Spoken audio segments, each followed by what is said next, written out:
250 megawatt വൈദ്യുതി പുറത്തുനിന്ന് അധികം വാങ്ങാൻ KSEBിക്ക് അനുമതി കിട്ടിയെങ്കിലും ചാർജ് വർധനയെന്ന വലിയ ആശങ്ക കൂടി നിലനിൽക്കുന്നുണ്ട്.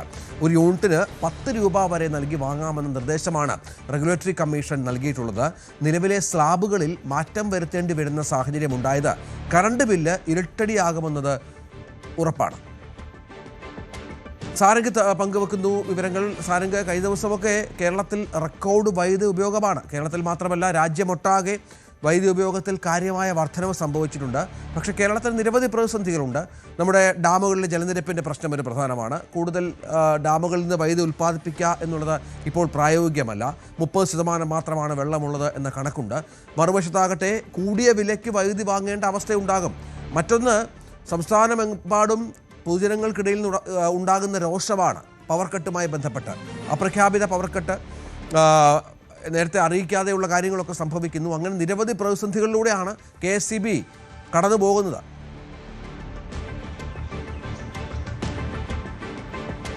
തീർച്ചയായും രഞ്ജിത്ത്, നമ്മുടെ സംസ്ഥാനത്തിൻ്റെ വലിയൊരു പ്രതിസന്ധി എന്ന് പറയുന്നത് ഒരു ദിനം ആവശ്യമായ വൈദ്യുതിയുടെ വെറും 30% വരെ, ഏകദേശം ഒരു 20%-നും 30%-നും ഇടയിൽ മാത്രമുള്ള വൈദ്യുതിയാണ് കേരളത്തിൽ ഉൽപ്പാദിപ്പിക്കുന്നത്. ബാക്കി മുഴുവൻ പുറമേ നിന്നും വാങ്ങുന്നതാണ്. അപ്പോൾ ഇങ്ങനെ ഒരു സംസ്ഥാനത്ത്, അതായത് പുറമേ നിന്നും വൈദ്യുതി കൂടുതലായി എത്തിക്കുന്ന സംസ്ഥാനത്ത് ഈ ഒരു ഉപഭോഗം വലിയ രീതിയിൽ വർദ്ധിക്കുമ്പോൾ അത് വലിയ പ്രതിസന്ധി ഉണ്ടാക്കും. മാത്രമല്ല, റെക്കോർഡ് ഉപഭോഗം ഇത്തവണയാണ് ചരിത്രത്തിലാദ്യമായി ഏറ്റവും കൂടുതൽ ഉപഭോഗം. 2024 ഇതിന് മുൻപ് 11 കോടിയായിരുന്നു അന്ന് ഒരു ദിവസത്തെ 11 കോടി യൂണിറ്റ് ആയിരുന്നു ഒരു ദിവസത്തെ പ്രതിദിന റെക്കോർഡ് യൂണിറ്റ് ഉപഭോഗം. ഇത്തവണ അത് 11 കോടിയും കടന്ന് ഇത്തവണ ആ ഒരു റെക്കോർഡ് ഭേദിച്ചിരുന്നു.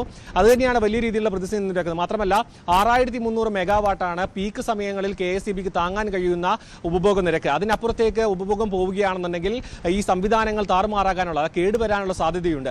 അങ്ങനെയുള്ള സാധ്യത കണക്കിലെടുത്തുകൊണ്ടാണ് ഇപ്പോൾ KSEB പീക്ക് സമയങ്ങളിൽ വൈദ്യുതി നിയന്ത്രണം ഏർപ്പെടുത്തിയിരിക്കുന്നത്. ഇത് കൃത്യമായ ഒരു നിർദ്ദേശപ്രകാരമോ അല്ലെങ്കിൽ ഒരു ഔദ്യോഗികമായ അറിയിപ്പ് ലഭിച്ചതിനെ തുടർന്നല്ല ഈ ഒരു വൈദ്യുതി നിയന്ത്രണം വരുന്നതെന്നാണ് ഇപ്പോൾ KSEB ഉദ്യോഗസ്ഥരടക്കം പ്രതികരിക്കുന്നത്. കാരണം താങ്ങാൻ കഴിയുന്നതിനേക്കാൾ അപ്പുറത്തേക്ക് ലോഡ് വരുമ്പോൾ ഈ സംവിധാനങ്ങൾ തകർന്നു പോകാതിരിക്കാൻ വേണ്ടി വൈദ്യുതി നിയന്ത്രണം ഏർപ്പെടുത്തുന്നു. അത് ലോഡ് ഷെഡിംഗ് ആയിട്ട് കണക്കാക്കേണ്ട എന്നടക്കമായിരുന്നു വിശദീകരണം വന്നിരിക്കുന്നത്. പക്ഷേ അതിനപ്പുറത്തേക്ക് ഇതൊരു പ്രതിസന്ധി സത്യമാണ് എന്ന കാര്യം തീർച്ചയാണ്. കാരണം ഈ ഒരു പ്രശ്നം കുറച്ച് ദിവസങ്ങളായി, കുറച്ച് ആഴ്ചകളായി നിലനിൽക്കുന്നുമുണ്ട്.